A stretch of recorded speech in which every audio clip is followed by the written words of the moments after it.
नमस्कार दोस्तों, आप लोग कैसे हैं।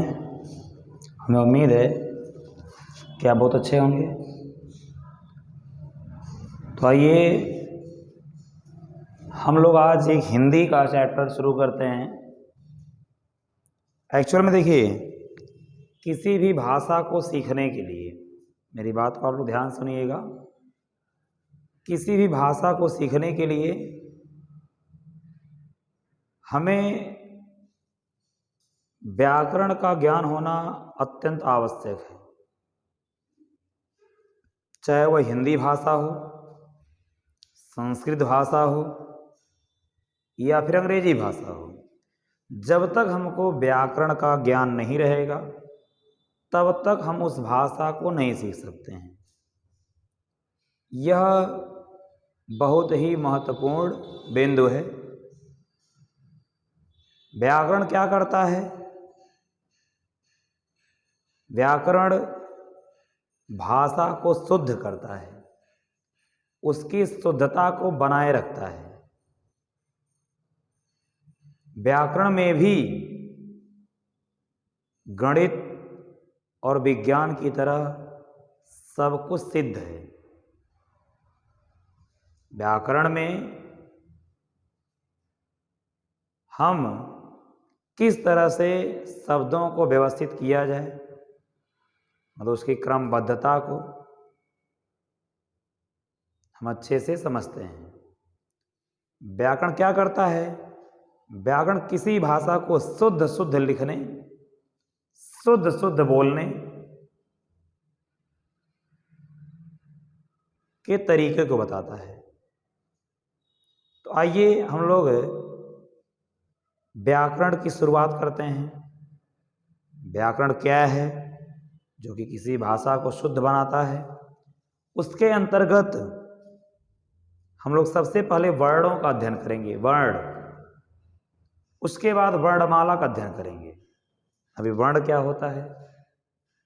एग्जाम्पल है, जैसे आपको पता है, देखिए बहुत सी ऐसी बातें होती हैं जो कि आप जानते हैं, लेकिन यह नहीं पता होता है कि इसको हम क्या कहते हैं। जैसे एक छोटा सा प्रश्न आपके सामने है, हिंदू आरबिक नंबर किसे कहते हैं? ये बहुत ही सामान्य सा प्रश्न है। Hindu Arabic number, Hindu Arabic संख्या किसे कहते हैं? अब बहुत से लोग कहेंगे नहीं, हमको नहीं पता है, हम हिंदू आरबिक संख्या नहीं जानते हैं। लेकिन इतना तक है, चाहे कोई पढ़ा लिखा हो या फिर अनपढ़ हो। जैसे देखिए, बोलने में हम जो प्रयोग करते हैं उसको लिखते हैं, लिखने के बाद तब जाके हमको समझ में आता है हाँ ये है क्या। जैसे हम एक बोल दिए, अब एक कैसे लिखा जाएगा? एक आप हिंदी में लिखेंगे, ए लिखेंगे, क लिख देंगे, एक हो गया। फिर ऐसे भी आप लिखेंगे एक, यह है 1, 2, 3, 4, 5, 6, 7, 8। तो ध्यान से आप समझ लीजिएगा, यही जो 1, 2, 3, 4, 5, 6, 7, 8 है, इसी को हम बोलते हैं हिंदू आरबिक नंबर। अब क्या आप ये नहीं जानते हैं? जानते हैं, अच्छे से जानते हैं आप इसको, लेकिन ये नहीं पता है कि इसी का नाम क्या है? हिंदू आरबिक है। सेम उसी तरह जैसे ये है, सेम ऐसे पूछें आप वर्ण जानते हैं? कहेंगे वर्ण में रंग होता है, कलर। यह वर्ण हिंदी में आया हुआ है, जो कि अ, छोटा, बड़ा, छोटी, बड़ी, फिर क, ख, ग, घ, ङ, ये सब क्या है? ये सब वर्ण है। अब इन वर्णों को मिलाकर शब्द का निर्माण होता है। वर्णों को मिलाकर शब्द का निर्माण होता है। जैसे क है, म है और ल है, तो क, म, ल, मतलब यहां वर्णों को आपने मिलाया तो बन गया या क्या, कमल बन गया। ठीक, फिर क में आपने ऊ लगा दिया, छोटा ऊ, फिर सा लिखा, फिर माँ लिख दिया तो हो गया कुसुम। इस पे छोटा ऊ लगा देंगे, क्या हो गया, कुसुम हो गया। तो इस तरह से वर्णों को मिलाकर के हमने क्या बना लिया, शब्द बना लिया। लेकिन शब्द की परिभाषा भी आप जानेंगे। ये नहीं है कि किसी भी वर्ण को मिलाकर के आपने शब्द बना लिया तो वो शब्द ही कहलाएगा, नहीं। जब तक उसका कोई सार्थक, मतलब जब तक कोई उसका अर्थ ना हो, जब तक वो सार्थक ना हो। जैसे आप इसी में लमक लिख दीजिए, लमक, वे लमक क्या होता है, कोई अर्थ तो इसका है नहीं। इसका मतलब आपने वर्णों को मिलाया लेकिन कोई सार्थक शब्द नहीं बना, निरर्थक हो गया हो, तो वो नहीं रखा जाएगा यहाँ।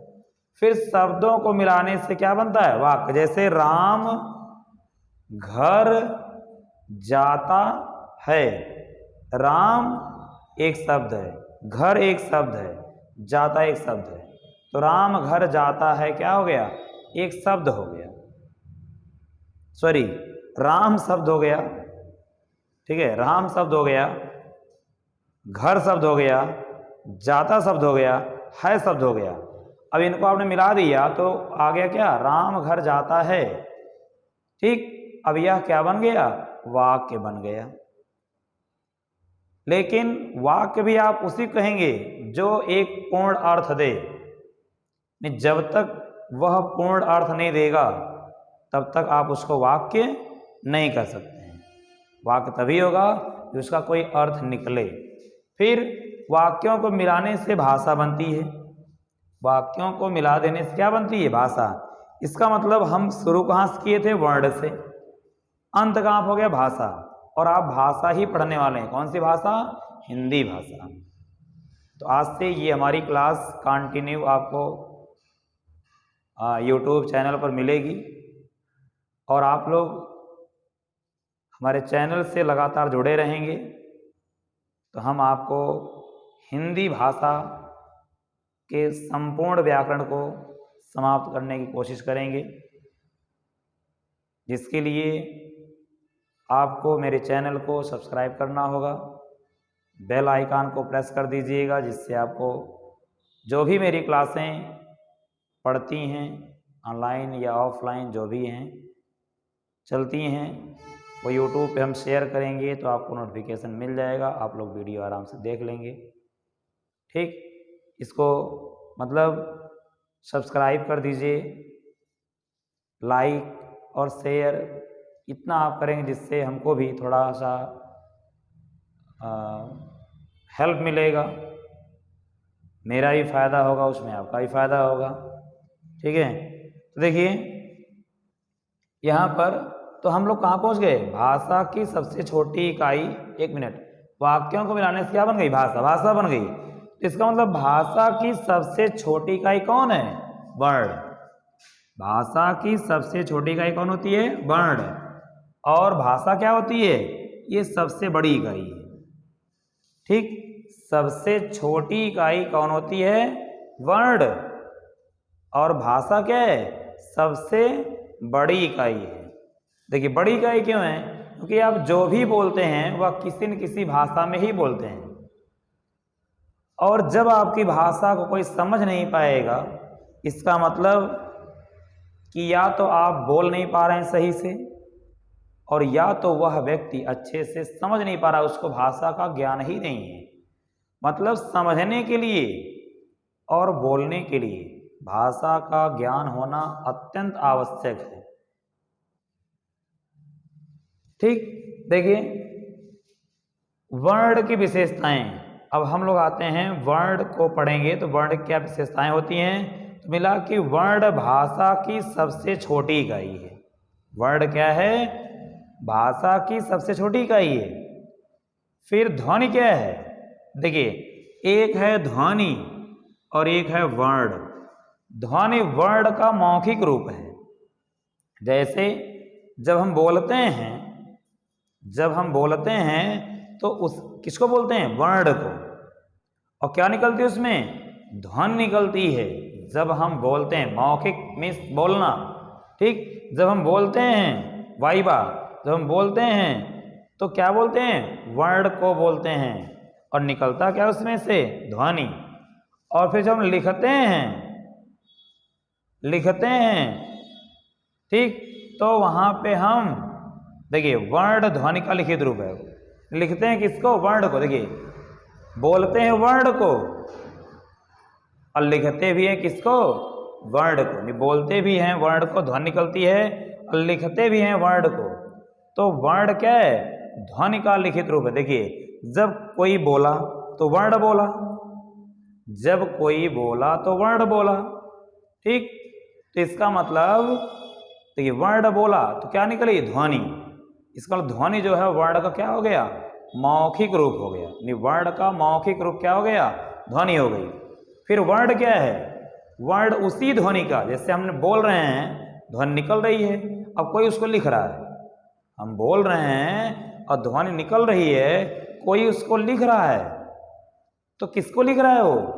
ध्वनि को? नहीं, वो वर्ण को लिख रहा है। इसका मतलब वर्ण क्या है? वर्ण ध्वनि का लिखित रूप है। वर्ण ध्वनि का लिखित रूप है। और वर्ण को ही लिपि चिन्ह कहते हैं। जो वर्ण होता है उसी को लिपि चिन्ह कहते हैं। प्रत्येक भाषा की अपनी लिपि होती है, चाहे वह हिंदी भाषा हो, चाहे संस्कृत हो, चाहे अंग्रेजी हो, फारसी में, कुछ भी इस तरह से है, जो भी है, प्रत्येक भाषा की अपनी लिपि होती है। एक लिपि में एक से अधिक भाषाएं लिख सकते हैं। एक लिपि में आप एक से अधिक भाषाओं को लिख सकते हैं। और फिर क्या है? एक भाषा को कई लिपियों में लिख सकते हैं। देखिए एक लिपि है, चाहे देवनागरी लिपि हो, ठीक, देवनागरी लिपि है, उसमें आप एक से अधिक भाषाओं को लिख सकते हैं। और एक भाषा को कई लिपियों में लिख सकते हैं। देखिए एक लिपि में एक से अधिक भाषाएं लिख सकते हैं और एक भाषा को आप कई लिपियों में लिख सकते हैं। आइए आज हम लोग सीखते हैं वर्ण से ध्वनि को निकालना। ठीक, पहला बेसिक है, ये बहुत ही इम्पॉर्टेंट है। ये छोटे क्लास के बच्चे जो व्याकरण पढ़ना शुरू करते हैं, ठीक है, जैसे 1 से मान लीजिए शुरुआत हुई व्याकरण की, तो वैसे व्याकरण तो हम शुरू से नहीं, जब हम हिंदी भाषा सीखने के लिए जाते हैं, जैसे अ बनाना, बड़ा आ छोटा क, तो वहीं से हमारी भाषा की शुरुआत हो जाती है। ठीक, तो वहाँ पे भाषा के बेस को बताया जाता है कि हाँ उस भाषा में क्या क्या आएगा। फिर जब हम शुरुआत करते हैं तो वर्ण से ही शुरू करते हैं। और वर्ण से ध्वनि कैसे निकालेंगे, देखिए आइए समझते हैं। जैसे मान लीजिए ग हो गया, ग, तो ग में से ध्वनि कैसे निकालेंगे? तो ग में ग धन अ, ध्यान दीजिएगा, जैसे आप ग बोलते हैं ग, तो उसमें ग निकलता फिर अ निकलता है ना, ग निकलता फिर क्या निकलता है? अ निकलता है। तो वो हो गया, देखिए यही ध्वनि हो गई, ग पे हलंत फिर धन लगा के अ, तो क्या हो गया? ग हो गया। फिर शब्दों से ध्वनियां निकालना, जैसे मान लीजिए छोटा वर्ड लेते हैं अभी, कमल, कमल। अब देखिए हम इससे निकालेंगे कैसे? क है, क पे हलंत लगाइए, क, फिर अ हो गया, फिर म पे हलंत, फिर उसमें अ लगा दीजिए, फिर ल और उसमें आप अ लगा दीजिए, हो गया। तो कुल मिला के कितनी ध्वनि निकली? 1 2 3 4 5 6, यहाँ पर 6 ध्वनियां निकली।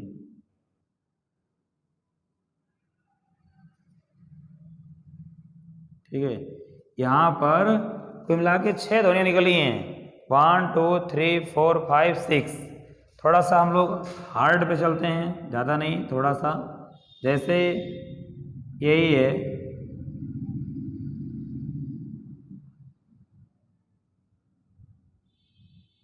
कुसुम ही ले लीजिए, कुसुम। देखिए तो ये क पहला अंत लगाइए, फिर छोटा ऊ प्लस स पे हलंत, फिर यहाँ पे छोटा ऊ, फिर म पे हलंत और फिर अ। क्या हो गया? कुसुम। यहाँ पर देखिए 1 2 3 4 5 6, यहाँ भी 6 निकल गई। तो ध्यान आपको यही देना है, जिस अक्षर पे मात्रा लगी हुई है उस अक्षर को लिख करके हम हलंत लगा देंगे तो आधा हो जाएगा। फिर जो मात्रा लिखी गई है उस मात्रा, जैसे छोटा ऊ मात्रा छोटा ऊ लिख दीजिए, फिर स है सा पे हलंत लगाइए, फिर प्लस छोटा ऊ मात्रा लगा दीजिए, फिर म पे हलंत, फिर उस पे लास्ट पे अ है। ठीक, तो इस तरह से हम ध्वनियों को निकाल सकते हैं। ठीक, हमें उम्मीद है कि आपको कुछ समझ में आ गया होगा। यदि आपको ये नहीं समझ में आया होगा तो आप लोग कमेंट बॉक्स में ज़रूर कमेंट कीजिएगा। हम एक अलग से वीडियो बना देंगे ये ध्वन निकालने का ही। ठीक है, उसमें कई शब्दों को हम रख देंगे जिससे आपको ध्वन निकालने आसानी से आ जाए। Thank you. You have a good day.